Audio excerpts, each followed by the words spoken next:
beginning, Tabitha and I figured that we were making about 2 cents an hour. So we would literally sleep on the benches there. And I spent more hours with her than I did with my boyfriend. So I think part of the initial success was her and my relationship, the hours spent, and we probably spent 20 hours a day in the very beginning.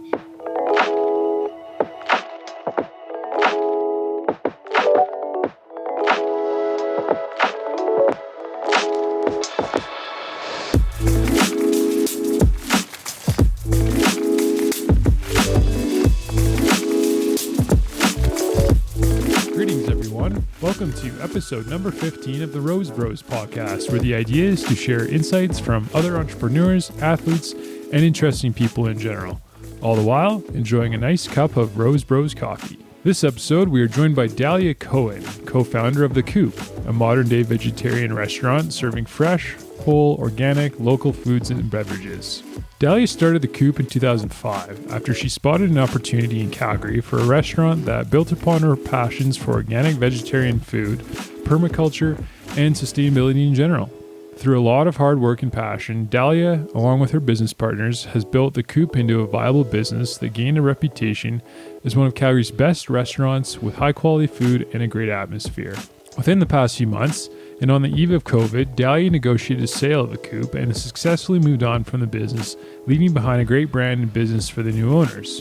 In this episode, Dalia and I discuss selling the Coup on the eve of COVID, permaculture, the hard work and dedication that goes into running a successful restaurant, and a lot more.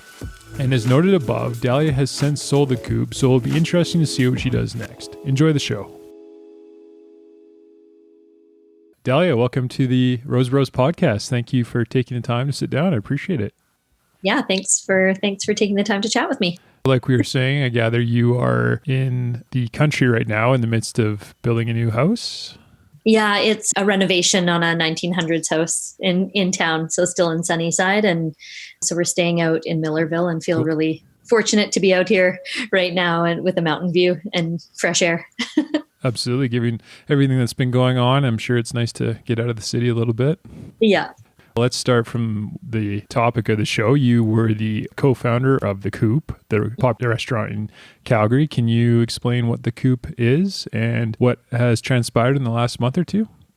Yeah, so I started the Coup with a friend of mine 15 years ago, and it's just started out with a passion for vegetarian food and kind of spiraled from there. We brought both of our values into the place and started sourcing locally, and organic was really important for us. And we were just kind of learning as we went along and really jumped into biodynamic farming and sustainability, and kind of grew throughout the 15 years. Then my partner sold her shares to another friend of mine. So I jumped into a partnership with him for a few years. And once he had his third kid, he moved on. Running a restaurant just it's full-time commitment, and then some, pretty much 24 hours. So the last year and a half, 2 years, I've been on my own 100%, running the place. 100%. Yeah. Wow. 100%. And then I had a kid. And so that was the point where I thought I could take everything on. And there was just kind of a point where I felt like it was my time to move on from it as well. That's very cool. And that was a month ago. Time's blurred when you're not working. So yeah, exactly. Yeah. And just so for people listening, you have recently sold the Coup to a new owner / investor. Can you explain how so you are no longer the sole owner, just for people listening? Yeah, there was a guy that purchased it, and I believe he has a couple partners as well who are staff members and relatives, and he owns Nourish in Banff. And so he purchased it. Cool. The sale went through, about a month ago. We've been working on it since December. So given everything that's been going on, that's incredible that someone bought it and the deal actually closed. Yeah, closed right in time. In my opinion, it closed right in the middle of all of the announcements of things closing, and it was good timing on my side, I think. Well, you've also left him with a really strong brand and a very viable business too. So it's kind of a win-win. It sounds like. great location and a fresh start. And he's really excited about it. I don't think there are any regrets on his side, just, a little bit of stress starting out. Just a little hiccup at the beginning, Yep. and it's going to be a little bit of a challenge to get through this period of time. But I think the landlords are helping him out, and it's a great location, and he'll have a lot of success there. He came in with fresh energy and really excited about it. So I think great timing for both of us. Absolutely. So originally you're from Calgary, Alberta. Did you grow up here? I'm from Saskatoon. Okay. And how'd you end up in Calgary then? I came here for an interior design diploma and then left numerous times, kept coming back because there are such great people here and the sunshine and the mountains. But I didn't intend to end up here. I just wanted to come for school and then move to BC. And yeah. Growing up, were you always interested in business? My mom says so. I feel like I had a few side businesses going on, selling treat bags to friends and always trying to create different businesses, but I really intended to go into interior design. That was my passion. I see. So the intent was to be an interior designer. Yes. Was your first job in interior design? No, it was actually silviculture was what I ended up. So really the only interior design project that I've done is the interior of the Coup. And I've gotten to do a couple different renovations on it. And then now I guess I'm working on my house, which is pretty fun. I think through the last few years of food and with the silviculture, I feel like I'm a little bit more passionate about exterior design now and how food forests look and gardens and permaculture. How long have you been in business for then? Before the Coup, did you have another business? No. So silviculture I had worked in for 8 years. Never had another business. Coup was the only one. Okay. So you started the Coup. What year was that? In 2004. The inspiration was to form a restaurant based on sustainability, from what I read. Yeah, it was really, so I was living in BC and my partner came through. I was in Golden at the time, and we had worked together before at a couple cafes just in the off season when the forests were full of snow. So I would come back and work in different cafes and restaurants in Calgary and take some courses. And we had always joked about opening a place, and I guess it wasn't a joke, but we'd always discussed opening a place. Yeah. And both of our values were pretty strong, and we noticed that there weren't any there were vegetarian restaurants, but it was just a different style. Like many restaurants at the time were ethnic based or really focused on soy products and not as focused on vegetables. And so her and I just took experiences from traveling and working in different restaurants and created a menu that, looking back, seems really basic and hilarious, but at the time was different for Calgary. You saw kind of an opening in the market in Calgary and went from there. Yeah. So it wasn't my intention to move back here. I said, nope, I'm not. Calgary's not the place. And then just thought of all the people that were here and the need here, and decided it actually was a good place. But it was supposed to be a 5-year plan. We were going to open it, and then I was moving back to BC. Still here 15 years later. That's awesome. I actually grew up in Invermere, BC, so I'm familiar with the area. Yeah, it's nice to not have super cold winters. And yeah. Were you a big skier, or did you get snowboarding and cross country skiing and snowboarding, and yeah. Awesome. So did you lived in Golden, you said? I lived in Golden, but mostly in Nelson. Oh, right on. Whitewater. Yeah. Yeah. Whitewater Med. Yeah. That's a great hill. They've changed a lot, but they've opened up a lot more of the area. And you didn't want to stay in Nelson and open the Coup? Yeah, I did really want to stay there, and I always have thought that I'd go back, but I wasn't sure about the population. 9,000 people in Nelson, 9,000 people that access it every day. I wasn't sure if 18,000 people were enough to, especially in 2004, I just uncertain on whether the concept would work. I've read that you're big on mentors. Did you have any mentors growing up business-wise? Yeah, so that would have been Jeff Robinson, who I worked in silviculture with. Just the way he ran his crews and organized, and how he was always available to listen, and his whole was really inspirational. And then also when Tabitha and I started the Coup, there was a friend of ours who was in the industry and moved over to real estate. And he had owned a restaurant, or more like a juice bar cafe.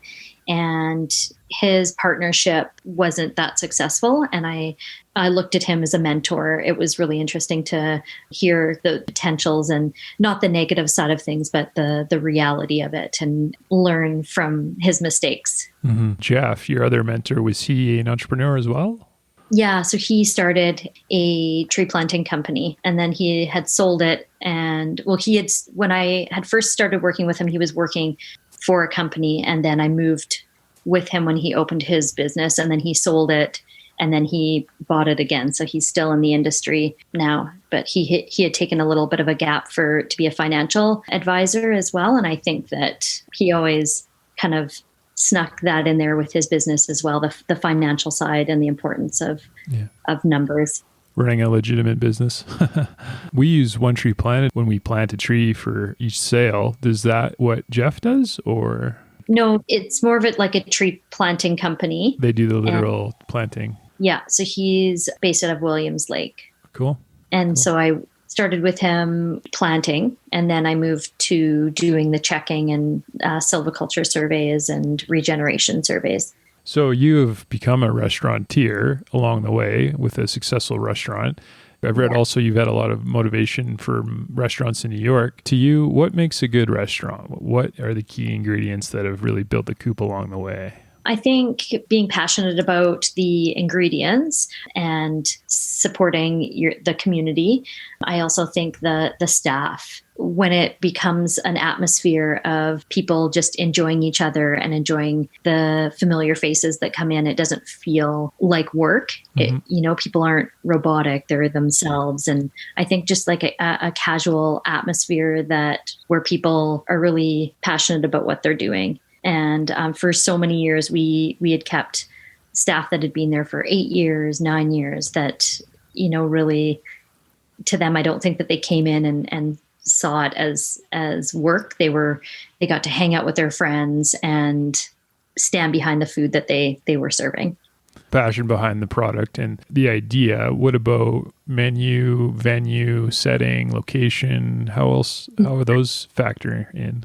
That definitely all plays into it. So for the Coup, I mean, we were south facing, so there's great light. The windows opened right up onto the street.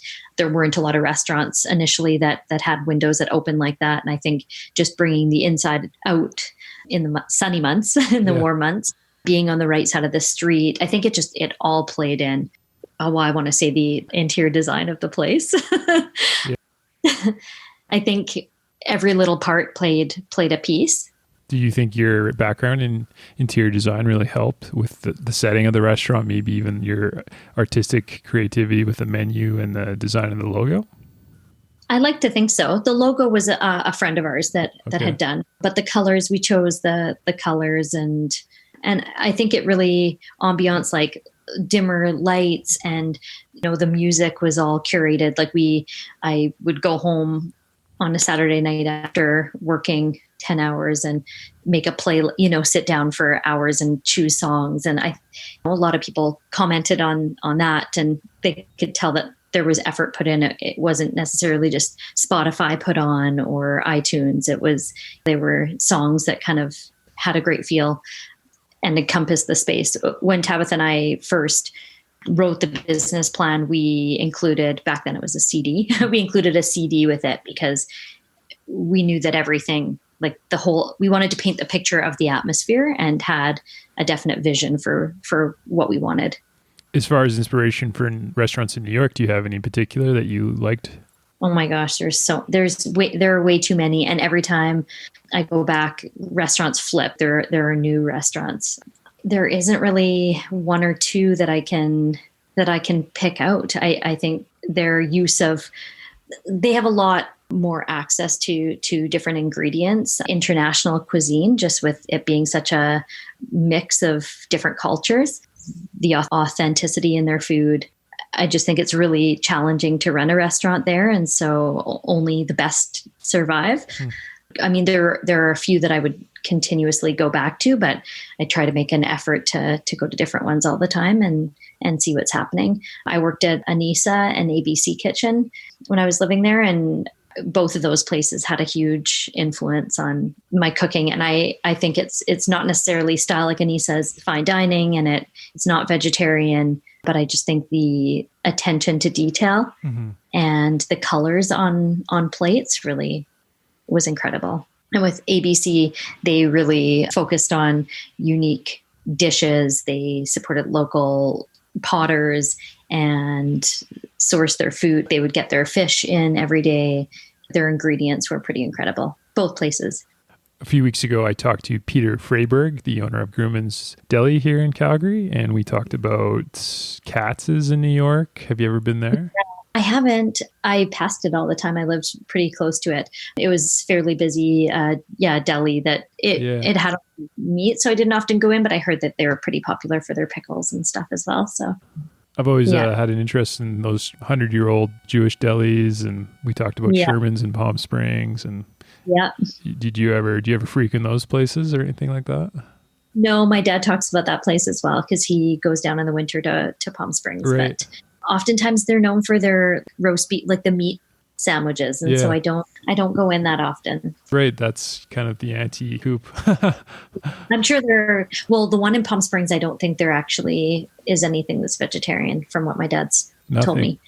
So I think I just kind of thought of that, and for Katz's, I've always just passed by, but it's always lined up. There are a ton of people, and it's a staple for sure. Did you ever think of trying to make the Coup this institution that lasted for, say, 100 years? Was that ever something that occurred to you? I had thought that I would start it in other cities. There was the idea of replicating it and not necessarily having it as a chain, but just bringing the values and opening a place, in Vancouver or in San Francisco, or there was that dream for a little while. I think having a partner makes a big difference. And when Tabitha left, I think some of those plans changed. The restaurant life is tough. You're working a lot, it sounds like. Yeah. So the franchise model kind of, when you were left on your own, maybe wasn't as viable as it was before? Yeah. And when Ian had purchased Tabitha's shares, he had a family. So the thought was, okay, he's more stable. It's not like we can just pick up and move somewhere else and to start places. And I think, at least from what I've found, people in this industry, they're either here for a party or short term. Like it has a huge burnout rate. And the Coup, we serve alcohol, but people don't necessarily come in for the cocktails, even though we really focused on a great cocktail program, and it was almost an extension of the kitchen. And we used a lot of food and experimented behind the bar. And I just feel like that's what brings, like, it's a hard industry to make money at unless your focus is alcohol. So I feel like a lot of the long-term people either open chains or have a huge focus on their liquor program.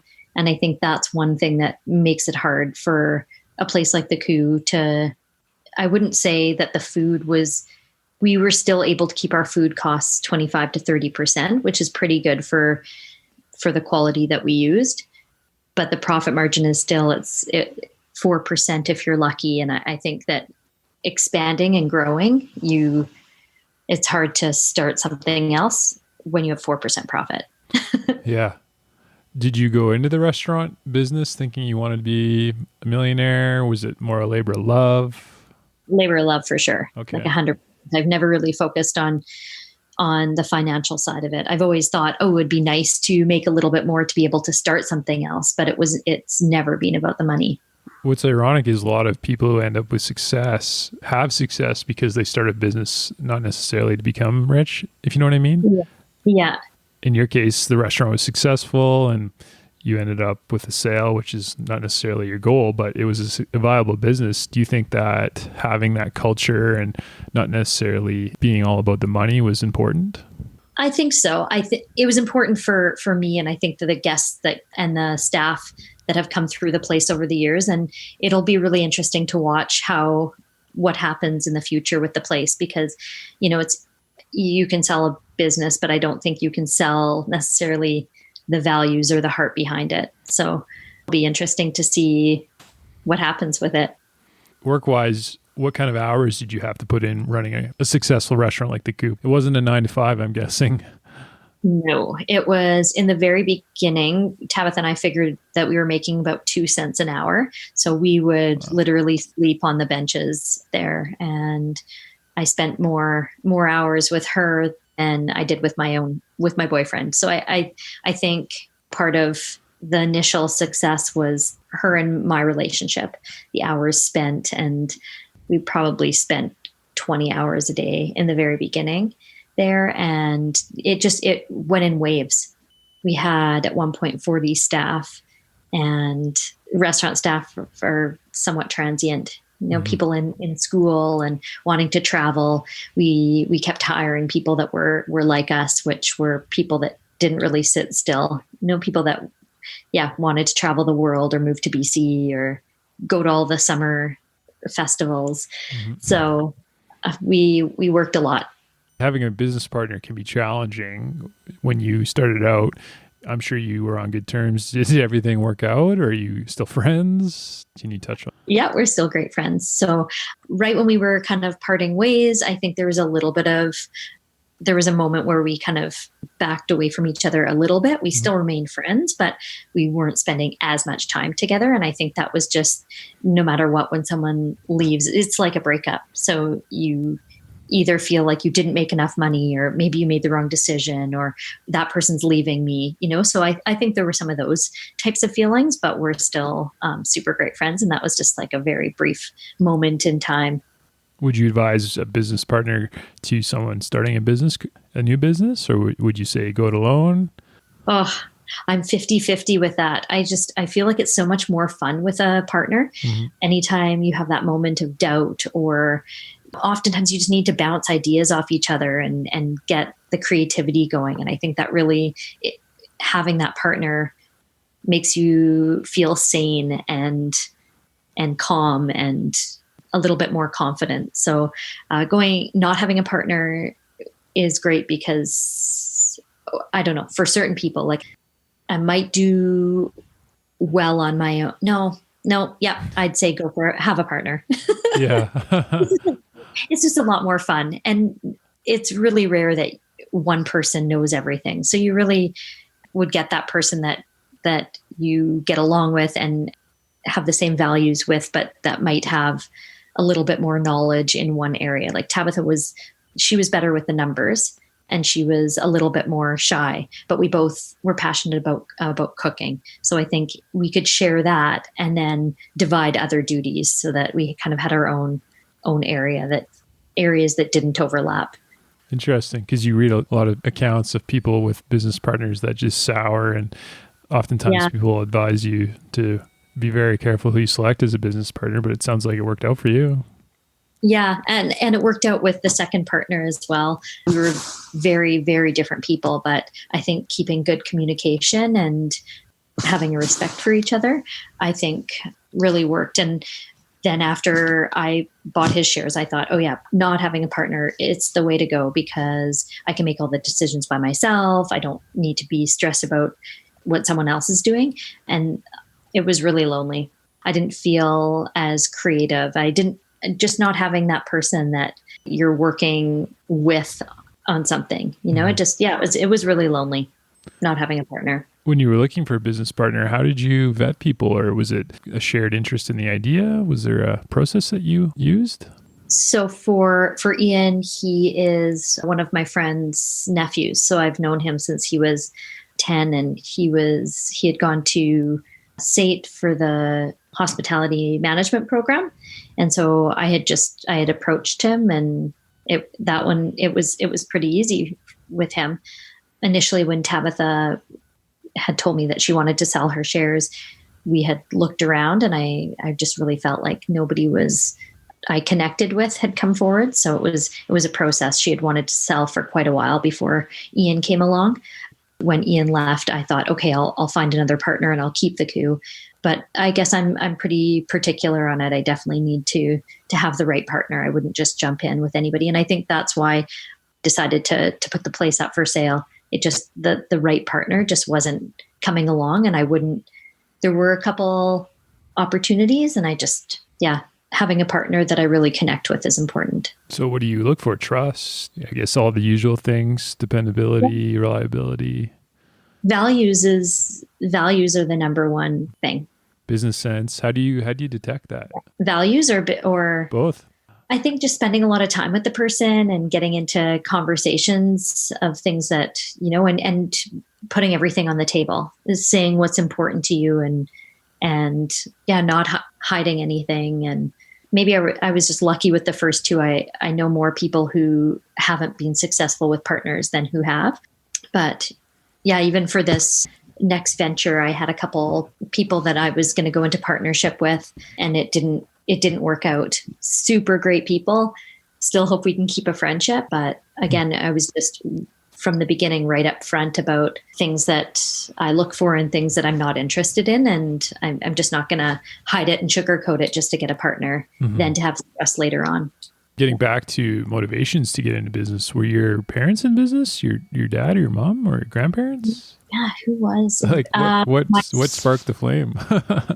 My sister had her own business. She was a wedding planner. My dad had his own business, and he did always speak to me about not having partners.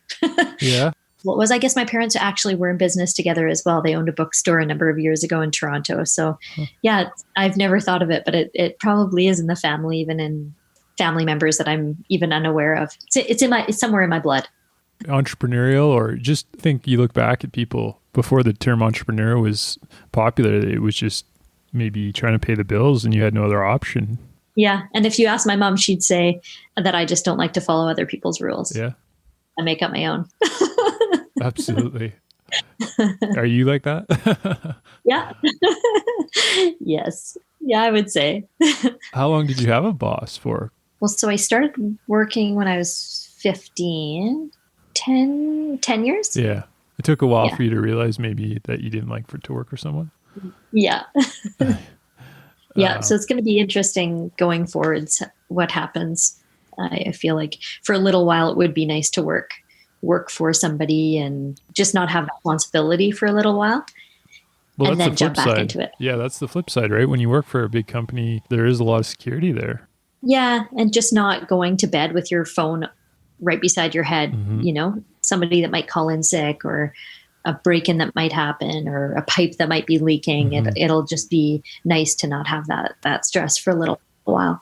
Financially too, there's a lot of upside working for big companies. Coming out of school, for instance, graduating, it's pretty hard to make six figures unless you go work for someone or you have the next Facebook idea. Yeah. It's not a bad route to go. Yeah. So that's a debate time. I thought for a short period of time, I'll work for somebody and take some classes and courses and kind of get back to the learning side of things.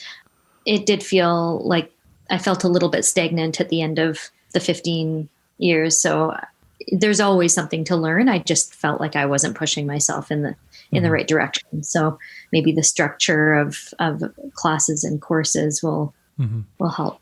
Who's had a lot of success? Was there any tough times along the way that you learned a lot from? Did you have to take a big loan to start the business? Yeah, initially we had small investors and mostly through friends and family. And that was pretty great. And then when we did a renovation, we had to take the Canadian small business loan, which is $350,000. And that's pretty much the biggest loan that we had taken. It was a good thing that we had taken it and opened up. We had the restaurant side and the lounge side, and we knocked the wall between and made it one space, and just had a way better flow and actually felt like an adult restaurant from the child restaurant that we had before. So yeah, it was good. I would say 2009, there was that 8-9, there was that dip, and we still were doing well. We saw few challenges at that time, but it wasn't that bad. But this last recession, with the combination of 17th Ave going under construction, I would say was the most challenging time. And so that kind of all happened at once. I bought my partner out 17th Ave for 2 years, was completely destroyed, and the numbers, we just crashed. All of the savings, everything that we had built up, it took everything. Our numbers dropped by 80% in the summer, 50% in the winter, or I reversed it, 50% in the summer, 80% in the winter. Wow. Not having the patio, having dust, and people think that they couldn't park or couldn't come down there, and that it was dead zone. With watching businesses close around us, which meant that fewer people were visiting the area. That's pretty much what I think what kind of led me to burnout. Mm-hmm. It was not an easy time hoping that I could pay myself at the end of the month. Mm-hmm. After feeling so successful for the first 10 years, it just felt a little disappointing to come to that place. I wanted to be working on the business and expanding the brand. And instead I was back on barista and host and working crazy hours. So mm-hmm. How do you deal with tough times like that? Or do you have any philosophies you lean on and good books? I didn't have time to read anything. I think I really relied on my partner to keep spirits up, and I got a business mentor, and she was amazing, and just kind of reminding me to exercise and still take vacations and still take a wage. And I think that's where, at that point, a partner would have been great to have, just to kind of keep the spirits up and remind each other of why we were doing what we were doing. Right. You mentioned working on your business instead of for your business. Have you ever read The E-Myth Revisited by Michael Gerber? He talks about... What is it called? The E-Myth Revisited by Michael Gerber. I think I have that on my bedside table.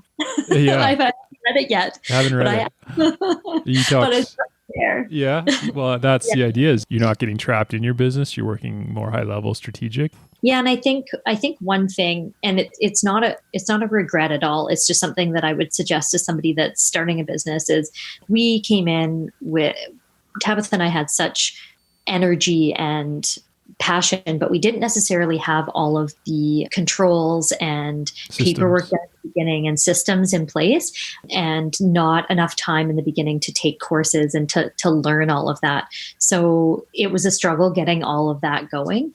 And I think having that set up before we started would have made all the difference. We were just running for years without having the ability to catch up. Mm-hmm. And I think starting a new business, that's something I would definitely do differently. But I don't think you did an MBA or went to business school. Looking back on things, did that matter? I think depends on the personality. I think some people really learn a lot from a classroom setting, and other people really learn hands-on and from successes and failures. And I think that my style was really suited me. But I could have it would have been helpful to know a little bit more about the accounting right off the bat. We hired someone, and I know that it's great sometimes to hire out for things that you're not great at, but it still would have been nice to have a little bit of knowledge or the time to learn. I think the numbers are so important, and it's just something that I was struggling with learning as I went, just because of the number of hours I needed to put into cooking or being on the floor, making those connections with customers. I just didn't feel like I had the time to learn some of the things that are really important for running a business. So I don't know if a degree or a diploma, 100%, I think it would have been useful, but I think that if I had gone that route, I would have started a restaurant when I didn't have as much energy for it. Yeah. And in the beginning, I think the energy that I had was what brought in the staff that we had and what brought in the success of it. So I'm not sure. I think if I had been able to do my 20s 2 times over, it would have been useful. I mean, I did a BCom at U of C, and a lot of friends have done the MBA thing, but at the same time, you look to other successful business owners and leaders, and at least 50% of the time, they didn't go to business school. Yeah. Well, I think sometimes jumping in blind brings less fear. Maybe if I had gone to school for business, I think I might have been scared knowing the numbers. Yeah. I might not have wanted to get into, especially the restaurant industry, knowing the failure rate, and ignorance was bliss in my situation. Do you ever listen to How I Build This, the NPR station on entrepreneurship? No. basically the idea is stories on successful businesses and how they got going and the ups and downs. And a lot of times their comment is that if they'd known as much as they know now, they wouldn't have done it, but they did anyways, and it worked out. So sounds like similar with you. Yeah. And I think, there are certain things that you can learn in school for sure. But with the restaurant, I really feel like I've come out with an electrician diploma, a plumbing degree, human resources. It's just, there are so many things that happen in a day that, at least the last business partner that I had that went to school for hotel and hospitality management, he said, he looked at the Coup and he said it defied everything that he learned in school was opposite of the way that we were running our business, and it was successful. So, yeah. That's interesting. Like, would you give an example of that? Anything that stuck out that maybe was contrary to popular belief as far as your business is concerned? I'm not sure. I should ask him this more specifics. I kind of left it at that and was like, interesting. But I didn't ask him. I'm going to go back and ask him because I'm not exactly sure. Maybe it was just when he came on, we did put a lot more effort into the systems and different graphs and keeping a little bit closer control of the numbers. And maybe that's what he meant by it. Any particular skill that you found more valuable than others as far as running a business? HR versus accounting versus marketing? Oh, it's all so important. Marketing in the beginning, I don't feel like was as important. Our location really sold itself. And I feel like now with social media and Instagram that's become more popular, I feel like creating a presence on that, and people are a lot more into photos and the visual. I think that's super important right now. I mean, accounting, you definitely have to keep a close eye on your numbers. Although when I started keeping a closer eye on the numbers, I became a lot more of a stressed out person. Yep. So I also think there's the other side of it. If you feel like you're doing well, and then maybe don't look at it so closely. Yeah. Just also important. And that's why I'm not sure. I feel like you could spend a lifetime in school, still wouldn't be prepared for some of the things that happen. Yep. In the end, you ended up selling the Coup. Yeah. It was a successful transaction. Moving forward, do you have, I'm sure things aren't set right now, any future plans or ideas? Yeah, I'm going back to restaurants, not in restaurants. I know I'm sure it's kind of an addicting lifestyle, just wanting a break and then missing it when you don't have it. So yeah, I have a couple different ideas, and one is either changing direction more into the growing and food side of things. And the other is creating another brick and mortar style place, but that's not necessarily a sit down restaurant. So even though a lot of the success came from the people, the staff, I think one thing that I kind of, that burnt me out was, or that kept me from being able to be super creative in the kitchen, was managing the staff. I think having a smaller team is something that I would like. People whose focus and passion is on food and who work for themselves, just so that I can, not that I don't like to be a leader. I also I don't want to miss out on the creative opportunities. And so, yeah, I'm just looking at an idea that catering maybe, or something along those lines. Yeah, it's very community focused and still involves guests and people coming in and enjoying the space. So I can combine a little bit of the interior design again. Yeah, and it's all about food, but more of a hub. Mm-hmm. And I'm not giving too much away because I'm not 100% sure that that's the direction that I'm going. I just have to weigh out the market and see what happens. It's an idea that's going to cost over $1 million, and so I have to make sure that after people are not working, that there are people to invest in the idea. So it's either that direction or more permaculture, where I can kind of ultimate goal is create a place where people can come in and stay and eat and actually see the products that are being grown right outside the window. So that would take a smaller community, going back to Nelson and leaving the city.